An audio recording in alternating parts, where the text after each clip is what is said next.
Number 1. Number 1 in Pennsylvania. Bianchi Honda has earned the number 1 spot for selling more new Hondas than any other dealership in Pennsylvania, with 2,729 sold in 2012. This is achieved by having a great product, outstanding service, and you, our loyal customers. Bianchi Honda is number 1 for all the right reasons. I promise to make it worth a visit, so stop and see for yourself. Number 1. Bianchi Honda.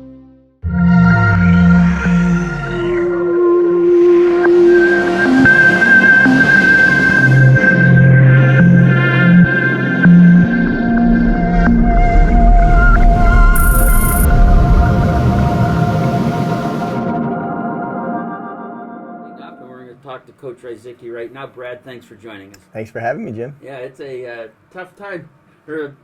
Everything's a busy time of the week, isn't it? Absolutely. But it's the fun part of it. We're talking football, so that's good. Yeah, and football games, and you guys are sick of hitting each other, I'm sure. Take me through the Southern Connecticut game. I listened to it. Jack Quinn did a great job. You're up 26-3, and you being a defensive guy, giving up 19 points in one quarter, 38 comes out to 76 points a game. I'm sure that's not your over and under, but 19 points going into the win. But just take us through the game.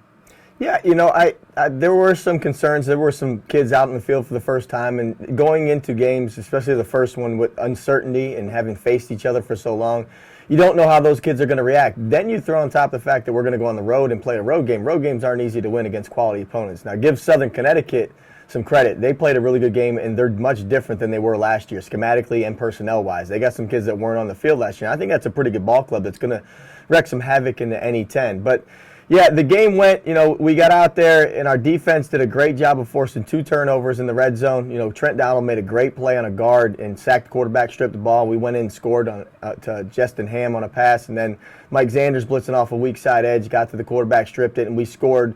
And then we scored before halftime, and we caught some momentum. Then we came out after halftime and stuck it in, and it was 26-3, and we kind of all just said, all right, this thing's going to take off from here. But, they had a long drive. We had some pass interferences that got called on us, and those are subjective, and they increased their drive, and our defense was on the field for so long. Looking in the mirror, Jimmy, and I told you I learn as I go a little bit on this job, and I'm not too old doing it as a head coach. I don't know if I may have messed up the trip because it looked like the bus got to us after we were up 26-3. I had receivers not finishing routes that they normally do. I had defenders not looking like they had a ton of energy. And, maybe I made a mistake by keeping them in the bus for 10 hours on Friday as opposed to splitting the trip up. But it looked like the bus got to us at that point in time. And I had to make a decision to choke the ball at that time and just get out of there with the win as opposed to just sitting there and continuing to grind my kids and trying to outscore them. So it was a little bit, the game was in hand. It did get a little bit close and uncomfortable at the end. But we got a first down when we needed it. We faced some adversity, which you can't script during practice. And I think, we played a really good football team that people look on paper, 26-22, and, we did have the game. We were up, and we were comfortable with it. We had a chance to send our hands team out there, face some adversity, and have to get a first down when we needed it. So, all in all, I'm glad it happened. I think it matures us a little bit, and those kids that never played for us got experience on the field. Well, you called it last week when we were talking about Southern Connecticut State. You basically told me, this is what I know, but this isn't what I believe. Absolutely. You laughed even, talking to their coach, like, I saw you're too deep. I'm not buying into it. And he goes, well, whatever. There are a lot of new players and a lot of, as you said, different schemes and everything. Yeah, they were much different than that too deep I got. And even the kids they had last year, when we went back and watched the film from last year, like the right tackle, the right guard, they were, I don't say they were sloppy, but they weren't the best looking football kid in uniform. Those kids redeveloped their body. You got there, it looked like it was the same kid. It looked like a completely different kid. So they had some time in their off season to get those kids through a workout program. And I'm going to tell you what, I think they're really going to give some people some problems this year. They're a good ball club. Let's go positives and negatives. Let's get the negatives out of the way offensively and defensively. Yeah, we didn't catch rhythm offensively. I thought, when we did, we sustained drives and we scored. We gotta create big plays. Our offense is built on that. And we only had, I think 4 during the course of the game, as opposed to the 8. What do you call a big play? 20 plus? 12 in the run game, 12? I think, and 15 in the pass Okay. game. And we just didn't have any big plays. And a little bit of that is newness. We had some guys up front that were new for us, and they were seeing a scheme with a 4-man front at times that jumped from a 3-man to a 4-man that they hadn't seen at all. I mean, that was all new to them. They've been running against a 3-3 stack for a long time. So some of the blocking assignments, which we'll get much better from, because you always make your best improvements from game 1 to game 2. So there was some blown assignments that I think we'll correct, and they're extremely correctable, but there wasn't a talent issue, which is always my concern. Those kids can play. So we'll get better on that side of the ball. Defensively, I thought we played really well. I mean, they extended drives on 3rd down. They made some plays like the ball going through one kid's hand, another kid catching it, those type of things. I think there were 3 pass interference calls, and there was a time that we got tired. We were on the field defensively for 92 snaps. Offensively, we were out there for 48. What So was time of possession? Do you remember? it was in their favor by a lot. And they, it was both our faults offensively and defensively. Offensively, we couldn't sustain drives at times unless we scored, and defensively, we couldn't get off the field on 3rd down. They were over 50% on 3rd down. So they did a good job there. But I thought, because of the adversity we faced and the things that happened, I'm glad it happened, and we're mature enough and cultured enough in this program to get out of there with a win when we didn't win the statistical battle except for the scoreboard, obviously being the most important one. So I was proud of the way things turned out, and I think it's going to help us grow a little bit after that game. All right. Was it as windy as it sounded on the broadcast? There was a little bit of wind, but it wasn't too bad. It wasn't like you're praying to go with the wind. No. We had the wind in the 4th quarter, but it wasn't. It was maybe 5-6 miles per hour. And you had kind of toned it down by then, right? Just Yeah, trying to get out of town. we were trying to run the ball, and the front was giving us problems. Brad, did they key in on Brock Jones? No, I think they did a good job because they Just know what we're running. overall defense? That zone read stuff. They gap exchanged at times. Sometimes they chased. Sometimes they shocked Liam. So they changed it up. They got us on film. Our schemes weren't new, and we got to be able to run them. Theirs were. So that we had to figure out how they were doing it. And I think Brock got loose a little bit in the second half, where in the first half we were struggling just to figure out what they were doing. All right.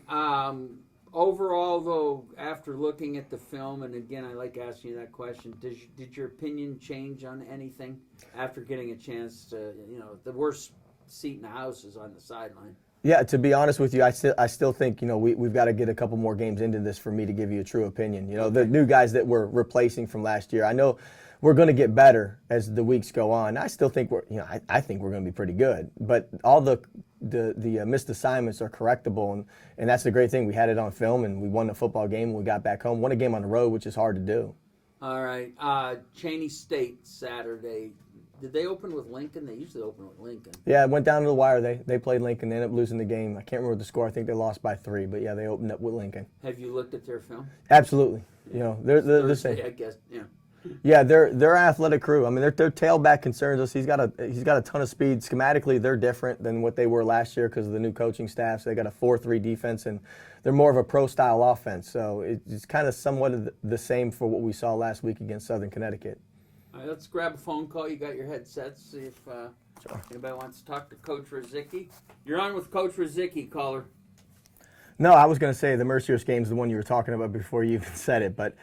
I think because it was a new defense and a 3-3 stack for what we run schematically, it's difficult at times to pick up, and it's something that I think over time, the maturation of the entire defense, the kids understand it better, and we have a lot of kids back, but it's something that we definitely addressed in the offseason.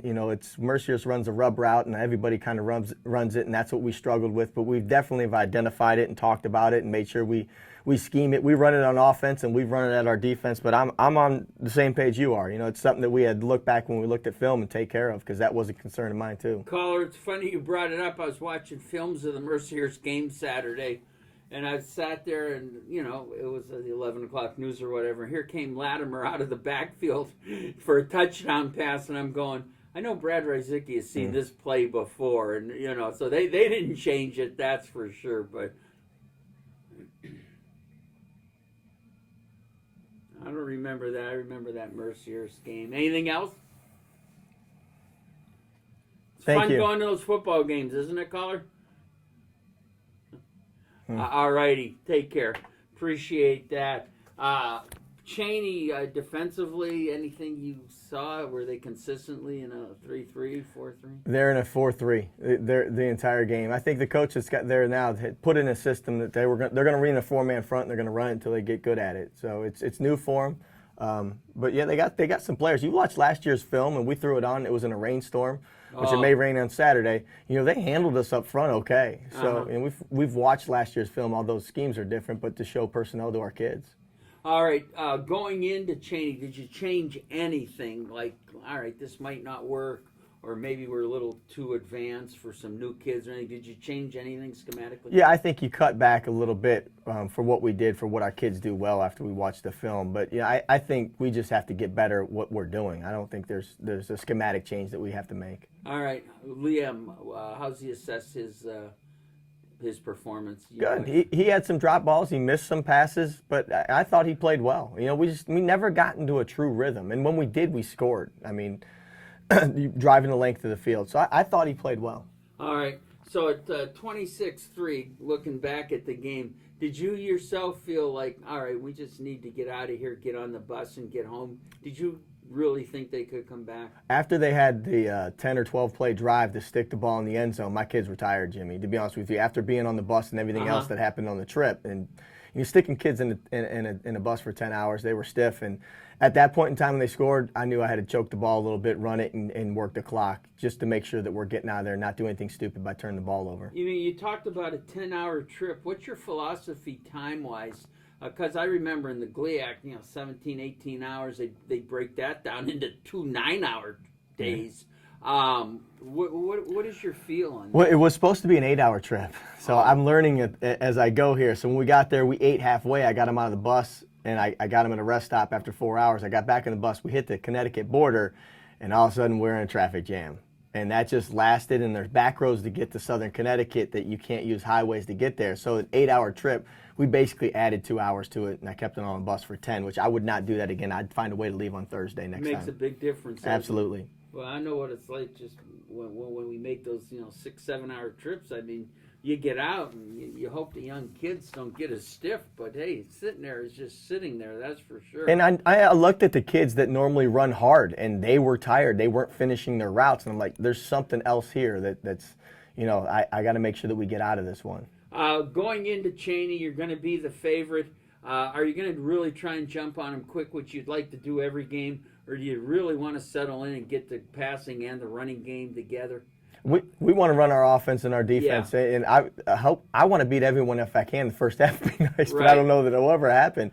But no, we're gonna go out and run our schemes, not work on anything. We're gonna go there to try to win the game. I think people don't realize how happy a coach is when they grab a win, any win on the road, and you've got that 8 to 10 hours coming back, and just having a win under your belt. Yeah, winning on the road is my favorite thing to do, because you're going to someone else's place where they practice and they're familiar with, and you go there and you can beat them. But it absolutely makes the road trip home that much more fun to go back, and especially this one, it took 8 hours to get back home. But yeah, I was excited. The expectation for us is just to win every ball game. So chalk that one up. We're 1-0, so we're pretty happy. All right, and want the people to know, we're going to have a new little twist. You and I will be doing the coaches show from Molly Brannigan's.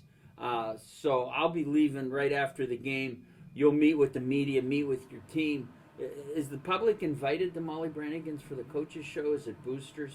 Yep, everybody. All right, so, come on over for the coaches show. Yeah, come on over. Yeah, going to be an enjoyable, good time. It's never been done before. I've done post-game shows, but not the official coaches show, so I'm looking forward to that. Me too. All right, we'll have a lot of fun there. Brad, best of luck. Thanks, Jimmy. All righty, folks, we'll be back.